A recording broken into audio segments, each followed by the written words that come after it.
Hello everyone and welcome to the latest episode of Sean's Movie Crusades. My name is Sean Wascrew and I'm here to review all the latest movies in theaters as well as any as you recommend, whether they be recent films or old school movies. Today is a very special episode as I am reviewing my most surprising movies of 2018. Before we get to the list, don't forget to hit that like, share, and subscribe button on the channel, and we'll go ahead and head on over to Facebook and find Sean's Movie Crusades on there and follow there as well, so that way you guys stay up to date with all the latest videos that pop up on the channel. Now today I am not necessarily reviewing, but I'm going over my most surprising movies of 2018. Now basically, what does that mean? Previously I've already done the worst movies of the year, most disappointing movies of the year, and now we're doing most surprising films of the year.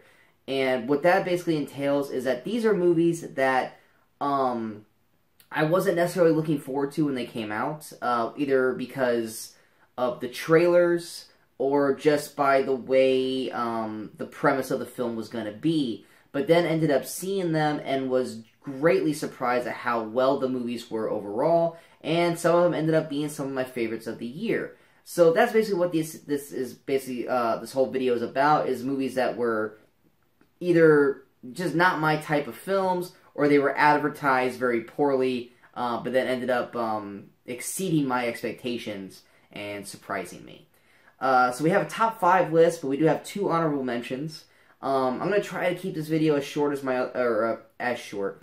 Definitely not as short. I'm going to try to keep this video shorter than my previous 2 ones, because these movies I tend to like a lot more. So there's less attacking or rambling, such as like the worst and the most disappointing, because I had a lot to say on those videos. These ones, there's not a whole lot to say. It's all positive stuff for the most part. So let's go ahead and get started. With my first honorable mention, this movie I had zero interest in seeing. I was not a fan of the trailers, mainly because of one particular aspect of the trailer. It's also, this is not necessarily the type of films that I mostly enjoy, but after the great reviews and actually recommendations, and these were recommended to me before I actually started the channel, but this film actually ended up being a surprise film for me, and it is a favorite for a lot of people throughout the year, and that is Crazy Rich Asians. The premise alone, first off, we've seen it many times before, but it just looked like a cash grab to me. Like, I get that it's a book series, but just the trailer itself just was very unwelcoming to me. I didn't enjoy it. I thought the character Awkwafina plays in the film, she was horrifically bad in those trailers, and I thought the whole movie was going to be a lot like that with her. Sad, in a positive note, Awkwafina, who plays Peek Lin Go, I'm probably going to butcher so many of these names, so I apologize. The parts of the trailer they showed was like one scene. After that, she was awesome in the movie. But basically, many people who don't understand or know what the film is, I mean, it's out on Blu-ray, so if you're a fan of the film, you already know what it is. But basically, you've got Rachel Chu, played by Constance Wu. She's basically been dating this guy, Nick Young, played by Henry Golding, for quite a long time. And basically, Henry is going back home to Singapore for a wedding. I forgot who it was. It was a sister or something. I'm not 100% sure. It's been a while since I've seen the movie.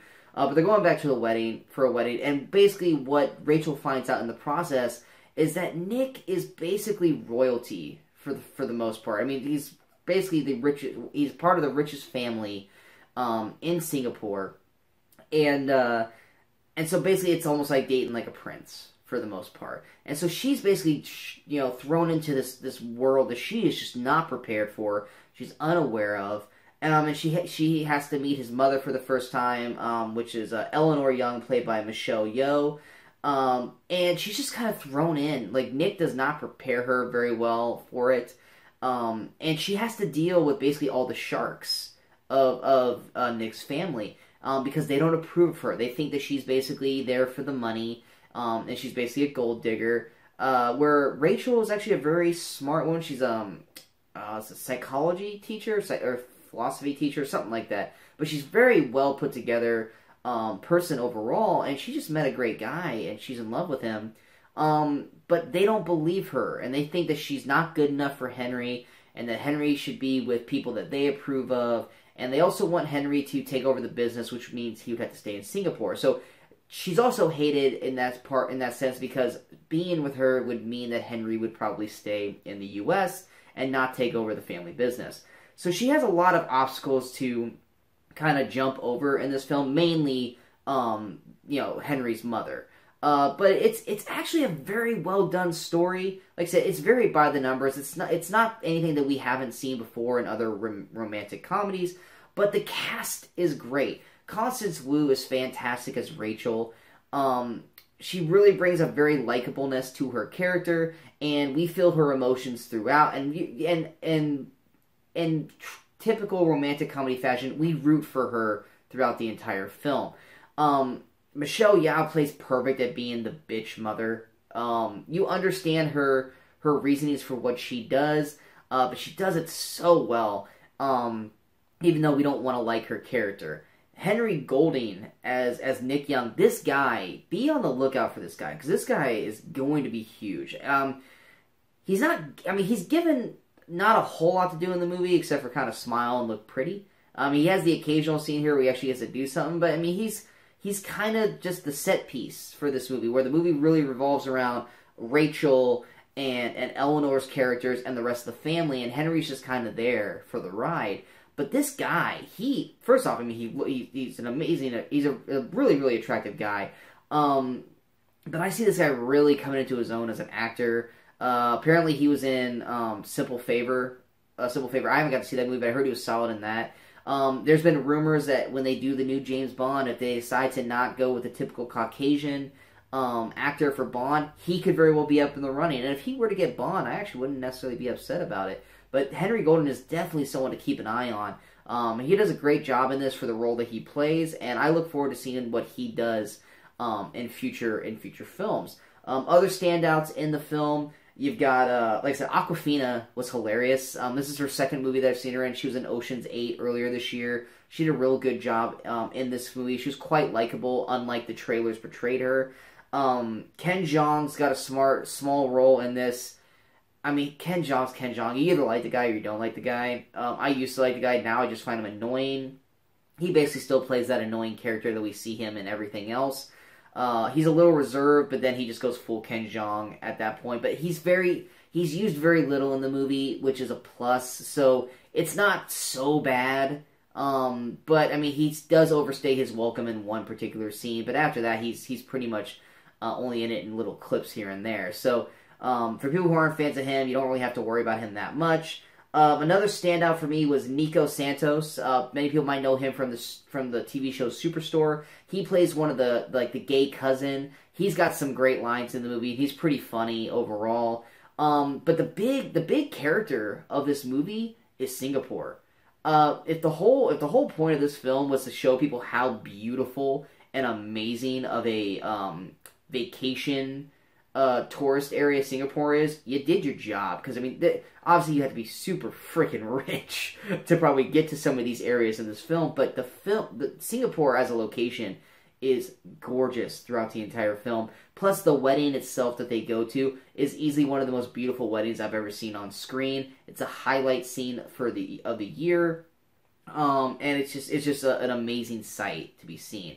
But yeah, Crazy Rich Asians, probably on a lot of people's radars as one of their best romantic comedies of the year. Definitely surprised me because I had zero interest in seeing this movie, and I really wasn't going to give it a chance. But I had so many people keep coming up to me and asking me if I had seen it that I finally just broke down and watched it, and I was actually pleasantly surprised with it. So that is one of the honorable mentions. The next one that comes up is another romantic comedy. This one was less surprising, but also surprising at the same time, because I actually enjoyed the trailer for this, but it was a Netflix movie, and I actually kind of think it would have done a good job if it had made it to theaters, and that is Set It Up. Set It Up is a pretty simple premise. It came out just before Crazy Rich Asians, so I'm kind of giving the nod to this for the revival of romantic comedies now, with that and Crazy Rich Asians. But the premise is relatively simple. You have two assistants played by Zoe Deutsch, who plays Harper, and Glenn Powell, who plays Charlie. And basically they have two horrible bosses played by Taye Diggs and Lucy Liu. And basically they come up with the idea that if they can hook up their two bosses and they become a couple, then maybe they will be less horrible to them and their jobs will be easier and less stressful. And so basically, it's a whole mixed match of trying to get these two, they're not horrible people, but they're just horrible bosses, put together, and then in turn, you watch the relationship of Harper and Charlie develop into one of their own.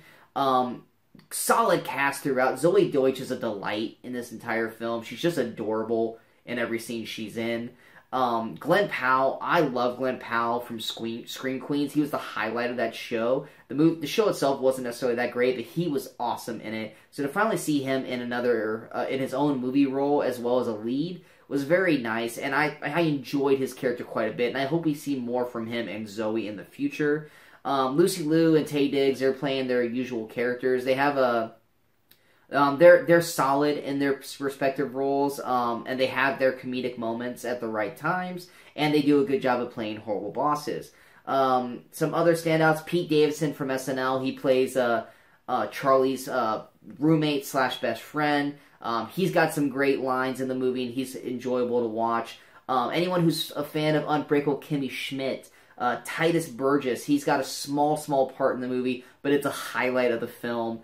Real enjoyable shot overall of him in the movie. Other than that, that's basically it in terms of cast. But it's a delightful movie. It's a lot of fun to watch. And it was very popular on Netflix this year. And I think it's more of a surprise for me, even though I liked the trailer, was that the rom-com genre in general had kind of died off in the last half decade. You either have dramatic romantic films or you have comedies. The rom-com itself is usually trashed on quite a bit. And when this one came out, it was like, it didn't do anything that broke the mold of the old rom-com formula. But it was still a lot of fun to watch, and I actually really enjoyed it.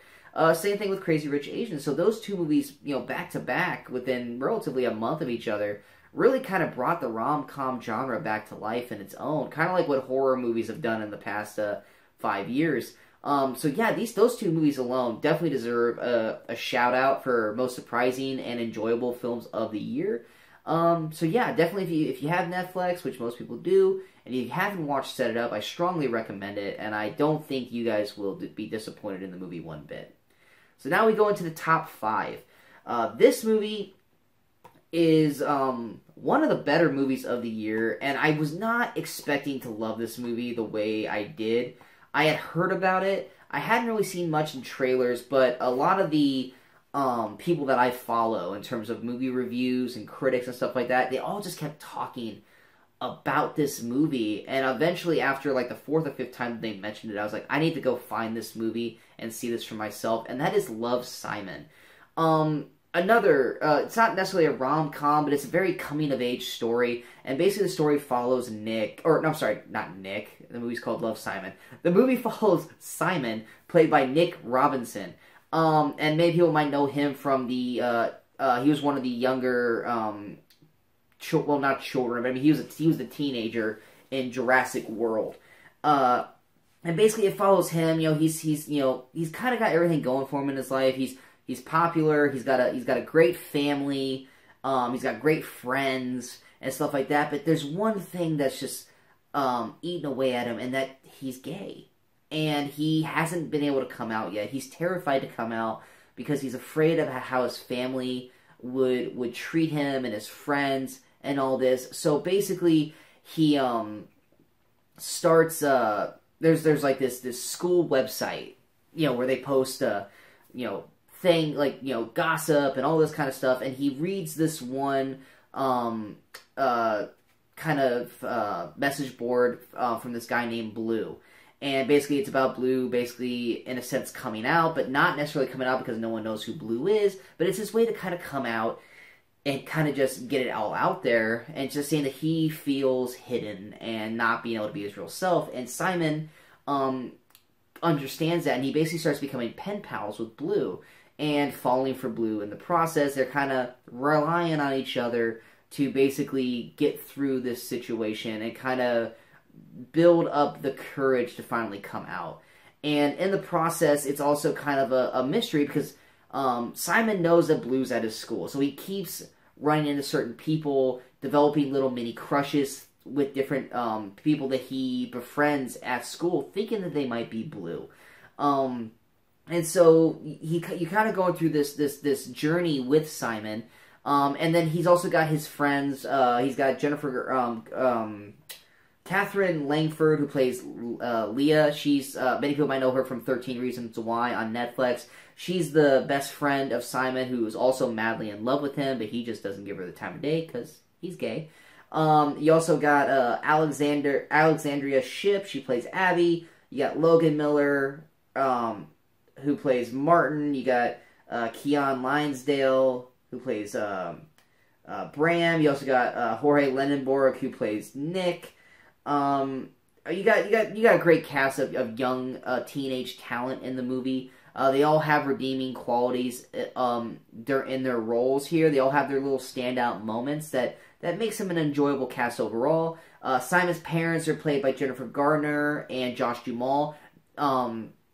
Some of the best performances I've seen from those two in a dramatic setting in quite a long time, especially Josh Duhamel. He's got one scene in particular that is just not necessarily heartbreaking, but it definitely brings a tear to the eye. And it's easily probably the best scene I've ever seen him act in his entire career. Jennifer Garner's got a scene like that as well that's so beautifully done. It's quite emotional, and it's very well received. And they do a great job in their respective roles. But the movie's charming. It's fun. It's got a great message to be told. And all very likable characters, for the most part.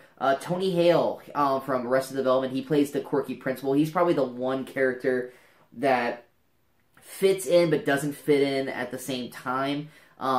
He's there for kind of comedic value. He's kind of the quirky principal who just wants to be buddy-buddies with everybody. And it's fun, but then there are certain elements in the film where the tone has changed and he's still playing that same role. And it just doesn't fit at that point. So, I mean, if there's a negative, it is that Tony Hale doesn't adjust to the tone of the film with his character as the movie progresses. But it's a delightful movie that I strongly recommend. It's one of the better, well-written films of the year. And it's definitely a standout. It's something that definitely just snuck up on me. Like I said, all I did was hear word of mouth from this movie. There was not real much advertisements, trailers for it. But it was definitely a highlight and something that I would strongly suggest to anyone who wants to watch a good coming-of-age tale. And it's probably one of the best coming-of-age movies since Edge of 17 with Haley Steinfeld that came out last year. Both those movies, great teenage films about basically taking a turn of change in their life. But yeah, love Simon. Fantastic film. I strongly recommend it. Number 4 is it's an indie movie. A lot of people don't know about it, and frankly, for the people who are fans of Venom, this is what Venom should have been, and that is Upgrade. Upgrade basically takes place in the future where technology has taken wide advancements, and you have the main character, Gray Trance, and he's played by Logan Marshall Green, who actually looks like Tom Hardy a little bit, and him and his wife, Asha Trace, played by Melanie Villaggio. Basically, they're out driving their car, and it's like a self-driven car. And in the process, they get mugged. And during the altercation, Gray's wife gets killed, and Gray gets shot in the spine and is paralyzed, basically from the neck down. During that process, there is this millionaire or billionaire, like scientist guy that he works for, in a sense, played by Steven Danielson, plays Jeff Hanley. And basically he's got this microchip that he says that he can implant into Gray's spine, and it will give him the ability to walk again. And it works successfully. What Jeff and Gray don't realize is that the chip itself has its own AI. And it's called STEM. And basically, it starts to communicate and talk to Gray. And the big problem that's going on in Gray's life, besides the fact that he's paralyzed, is that the people who paralyzed him and murdered his wife basically have gotten away. The police can't find who they are. And even though they have surveillance tapes of the actual altercation, so he's going around his life basically with the people out there still living their life and justice not being held against them. So Stem actually is able to help him figure out who the people are so he can get his revenge. And in the process of it, Stem is able to fully control his body and basically make Gray a killing machine. And the amazing part about this film, and that Logan Marshall Green does a phenomenal job at, is that, and you can see this scene in the trailer where he goes to one of the guys who's a part of the mugging, and the guy, he tries to fight the guy, and the guy is beating the crap out of Gray, and he asks Stem for help, and Stem's going, are you sure? Because I can take complete control. And he goes, yes, and then all of a sudden, Gray just starts doing all this kung fu stuff and fighting, and the beautiful part about it is that obviously the head part is still Gray, and so his facial expressions are just like horrified at what he's doing to the guy and the actions that his body is doing that he has no control over. And Logan Marshall Green does a phenomenal job of selling it with his face, with all the action that his body is doing. And so this whole movie basically is a revenge quest for Gray, trying to avenge his wife. And then the main, I guess, villain of the movie, if you want to call him one, would be Fisk, played by Benedict Hardy. He's good in the small role he has. I mean, he's not given much of a role in terms of being a legit villain. I feel like his character had a lot of possibilities to branch out even further to be a better villain, but we just don't get that much of it. But the main story is basically kind of like Venom in a sense, is the developing relationship between Gray and Stem. And it really does what Tom Hardy and Venom should have done. So basically, if you want to see a good version of Venom, Upgrade is definitely the movie to see. It's a surprise. It's probably my favorite indie movie of the year. Well, I wouldn't say that. It's one of my indie movies of the year. And it's something that everyone should be seeing. It's definitely one of the best science fiction films of the year. And it really surprised me. Like, the trailer looked cool, but there's a lot of trailers out there that look cool and the movies just don't do well overall. This one looked cool and delivered on all counts. So I highly recommend seeing Upgrade whenever you guys get the chance. The number 3 movie is, it just came out recently. I do have a review of it on the channel, so if you guys want to listen to that review, head on over to the channel after this video, and you guys can watch it there. So I'm going to try to go through this one a little bit quickly, and that is Overlord. The trailer for this movie looked really dumb. It just looked like a generic Nazi zombie movie, and just didn't look like it was going well overall. But I was greatly surprised at how awesome this movie was. And while the trailers basically, like I said, made the premise of this film come off as like a Nazi zombie movie, what they failed to realize is this is actually a pretty awesome war movie in its own right. For the 3/4 of the film, this is a straight up war film, with the last half of it going the kind of horror route. And it melds perfectly into the actual story that they're telling. The cast, for the most part, is a bunch of no-name actors that a lot of people haven't seen. The most notable one is Wyatt Russell, played by Ford, or he plays Ford, and that is Kurt Russell's kid. This is the first time he's done kind of a badass action role. He usually kind of plays like a hippie in most of the movies. So he doing this first role here was actually pretty awesome in his own right. He does a good job for his role, even though he is playing kind of the badass character role. You also have Jovan Adipo. Many people might know him if you guys ever saw the movie Fences with Denzel Washington last year. He's the main protagonist in the movie as well. He plays Boyce. But yeah, and then you also have Mathilda Olivier, who plays Chloe, who I think was fantastic in the film, and I can't wait to see what more she does in future roles. But the movie itself is great overall. Like I say, it's a great war movie all the way up till it hits that batshit crazy moment where it actually turns into a horror aspect of the film. And easily the first 10 minutes of this movie is utterly insane in its own right, and it's very horror heavy in its own situation, but not horror in the way of, like, you know, zombie type creatures. But in terms of just war in general, I mean, it doesn't precisely hit that level of like the opening of Saving Private Ryan, but it's an insane scene on a plane where it's just straight up chaos. But basically, the film, for the most part, it takes place right before the days of Normandy, where this group of soldiers need to break into this church where the Nazis have this satellite, and they need to take down the satellite in order to get our airships in, so that way we can do the Battle of Normandy. And then they find out that the Nazis are doing secret experiments under the church, and then all chaos ensues. So that's all we're really going to say about that. Like I said, if you want to hear more about the actual review of that movie, head on over to the Overlord review on the channel, and you can go ahead and watch that there. But Overlord, definitely a highlight film. Definitely a hell of a lot better than what the trailers made it out to believe. And definitely a must-watch movie of the year. Number 2 for most surprising films of the year. Just recently did a review of this as well, so this is another one that you guys can catch the review on the channel. And it was requested to me by Molly, and it was Instant Family. The trailer for this movie was utterly atrocious. It looked horrible. It just looked like another knockoff family comedy done by Mark Wahlberg after he had previously done the Daddy's Home sequels.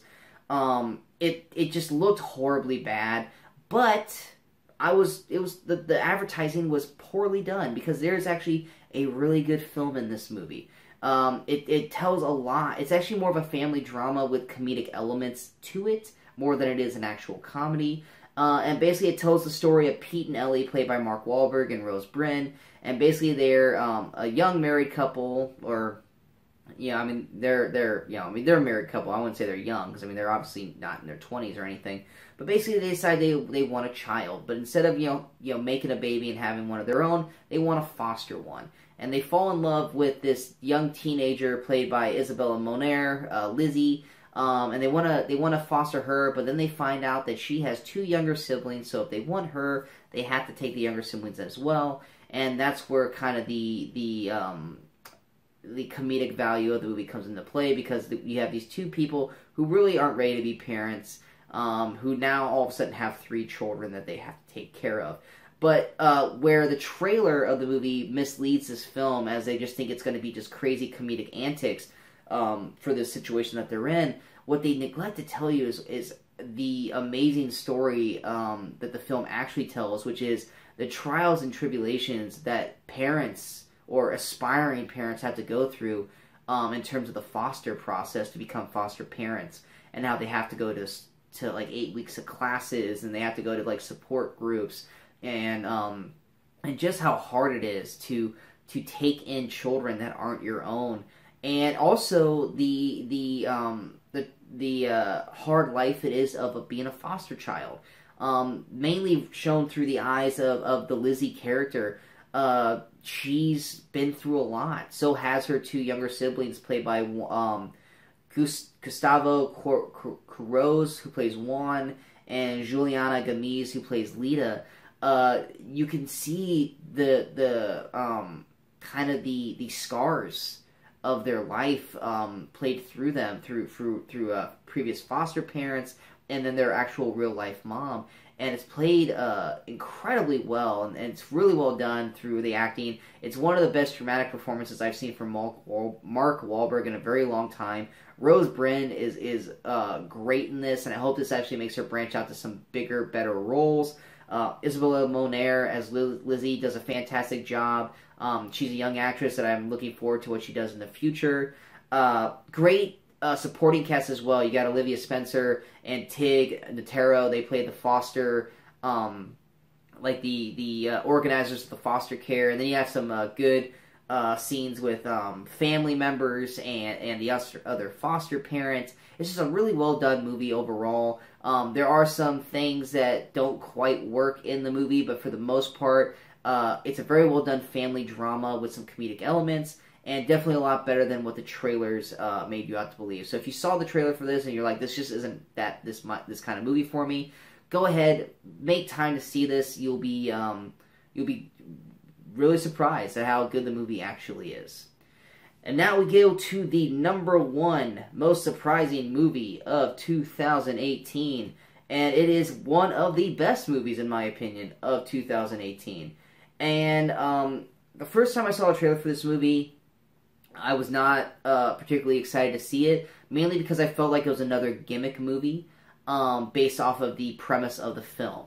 But this movie was incredible in my eyes. I thought it was fantastic and it was really well done, and that is Searching. Basically, the reason why I wasn't a big fan of the movie going into it is because I've seen movies where they've been taking this approach of the entire film is done through the webcam, Unfriended or Friend Request do the same thing, and one of them worked decent and the other one was just awful, and then they did Unfriended 2 Dark Web, and that was just bad. So when Searching came out, I was just like, okay, here's another one of those films that's just not going to work. But then they casted John Cho as the main character, David Kim, and I love John Cho. I mean, he's great in Harold and Kumar, and I've loved him in everything he's also been in. So this movie intrigued me quite a bit just because of his casting. It also has Deborah Messing from Will and Grace in it as well. But basically the premise is relatively simple. David, the movie starts with David and his family. You have his wife, played by Sarah Schoen, and her name's Pamela, and then their daughter Margot, and it's a loving family. I mean, you see the basically the technology grow as well as Margot grows, as it goes from like basic computer to laptops, tablets, cell phones, all this kind of stuff. But then Pamela gets sick with cancer and she passes away. And so this takes place, about a couple years after her passing. And, it's just David and Margot, and they're living life. And Margot goes to a study session at a friend's house, and then she doesn't return. And obviously David, as a father, is freaking out. And so he calls the police, and Deborah Messing is the detective on the case helping him out, and she's basically guiding him through trying to find out any information they can to help them find Margot. And that's where the meat of the story comes in, as we find David Kim going into Margot's computer and basically finding out all these things about her that he really did not know. He thought he knew his daughter very well, and you find out basically, like through most people, that social media can perceive you as one thing, but you're really, hurting and upset. I mean, you can perceive yourself to be really, really happy and funny and laughing kind of person, but, outside of and by yourself, you're just you're just not that person, and you hide that person very well. And that's kind of the rabbit hole that David goes down, is that, he sees all these friends of hers on Facebook. She's got all these friends, but then he tries contacting them individually, and you find out that they're not really friends with Margot, and that she really doesn't have many, if any, friends really at all. And then you have certain posts. Like, I'm not going to go too far into it because I don't want to spoil this movie. But it's just the turmoil that this takes on the David character is heartbreaking in a sense, because he really just finds out that he just does not know his daughter at all. And then obviously the clock is ticking because she's missing, and every passing moment that goes by is one more moment that he gets out of the reach of being able to find his daughter. And you see the toll in the movie basically being taken out of him. As you can see, literally John Cho, and even Deborah Messing for that matter, you see how they look at the beginning of the film, and by the time we get to the end of the movie, their whole physical appearance has changed, as like the life has literally been drained out of them because they're working so hard to try to find Margot in the movie. Margot is played by Michelle Law. She actually does a good job as well in the role. I mean, for what she's in, because she is missing pretty much throughout the entire movie. But just the toll it takes on David is a sight to be seen, and there's a lot of twists and turns throughout the movie, and then there's the big twist at the end that I did not see coming. I kind of saw it like right when it popped up, but just the shock value of it. It's incredibly well done. John Cho does a phenomenal performance. Deborah Messing does really good as well. Also, you have Joseph Lee, who plays Peter, who's David's brother. He does a good job in his role. It's really, really well done. It's shot greatly. This is one that actually uses the gimmick of the webcams to its max potential, and it really does tell the story of just how toxic social media can be, and all the fake people out there, and how news stories can get flipped because of trolls on the internet. And there's all these other underlying stories that come into this mystery of where's Margot and what happened to Margot that actually would not normally work in other movies, but actually works very well in this film. So all this extra stuff that is thrown into this story, as like I said, as David goes down the rabbit hole of the life of Margot, it's incredibly well done. It's one of my favorite films of the year. John Cho puts on one of my favorite performances of the year, and surprised the hell out of me, because I went into this movie with very low expectations. I expected it to be average at best, and it ended up knocking me on my ass with how great the actual film was. From beginning to end, you were just sucked into the performance of John Cho, and literally the movie lives or dies on the performance of John Cho, and he does a phenomenal job through the whole thing. So yeah, Searching, my #1 most surprising movie of the year. Strongly recommend going out of your way to watch this movie and enjoy it, or deal with it, because it is a very stressful movie. So I don't know if you necessarily would enjoy it or not, but it's a great film that needs to be watched and appreciated, especially the performance of John Cho. And that's the list. Definitely, if you guys look at the time clock, a hell of a lot shorter than the previous films that have been popping up lately. I apologize for that, but like I said in previous films, you get me talking about passionate stuff, I go into great detail, and I tend to ramble on for a little bit. So if you guys are still sticking through these videos with me, I appreciate it. I hope you guys enjoyed the list. I hope that some of these movies are movies that you guys have watched, and if you haven't watched, then you guys go out of your way to try and catch up, because these are some great films. There's still one more big list movie to come out for this year, and that's going to be the top movies of 2018. I'll be making that here in the next few days. As much as I'm excited to make that list, it also kind of disappoints me too, because there's still a lot of great films that are out that I just have not been able to see, such as like Green Book and Vice and The Favorite and many, many more.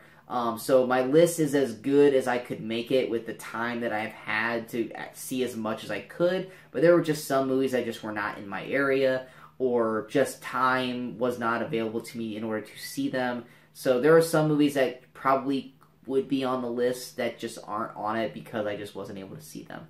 But yeah, we got that video coming out soon, and then at the beginning of the year, I will have also my most anticipated movies of 2019, where I talk about 25 different films that come out in the following year that I am excited to see. So be on the lookout for those videos. Don't forget to hit that subscribe button on here and over on the Facebook page at Sean's Movie Crusades at Facebook. So that way you guys stay up to date and, kept in the know when these videos drop. And don't forget to hit that like and share button on here as well if you guys like the video. And don't forget to leave some comments. Let me know what you like, if you like the list, if you saw any of these movies, what you thought of those movies.